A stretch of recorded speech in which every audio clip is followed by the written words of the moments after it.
হিন্দু ধর্মের 7 জন সবচেয়ে শক্তিশালী ভগবান। নাম্বার 7, ব্রহ্মা। ব্রহ্মা হলেন হিন্দু ধর্মের সৃষ্টি দেবতা। তিনি সৃষ্টি, জ্ঞান এবং 4 বেদের রচনা করেছেন। ভগবান বিষ্ণু এবং শিবের সঙ্গে তিনি ত্রিমূর্তিতে বিরাজমান। নাম্বার 6, ভগবান গণেশ।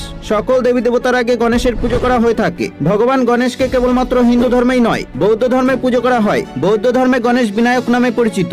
নাম্বার 5, মহাবলী হনুমান। হনুমান স্বয়ং মহাদেবের অবতার। রামায়ণ অনুসারে মহাবলী হনুমানকে পরাস্ত করা অসম্ভব। নাম্বার 4, ভগবান শ্রীকৃষ্ণ।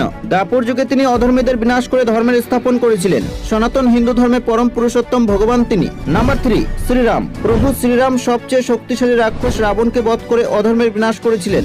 নাম্বার 2, ভগবান বিষ্ণু। শ্রীহরি বিষ্ণু প্রত্যেক যুগে ভিন্ন ভিন্ন অবতার নিয়ে রাক্ষস তথা অধর্মীদের বিনাশ করেন। সমগ্র সৃষ্টির পালনকর্তা তিনি। নাম্বার 1, মহাদেব। ভগবান মহাদেবের আদি অন্ত বলে কিছুই নেই। তিনি পরমেশ্বর, সর্বশক্তিমান। তো বন্ধুরা, কমেন্ট বক্সে হর হর মহাদেব অবশ্যই লিখবেন।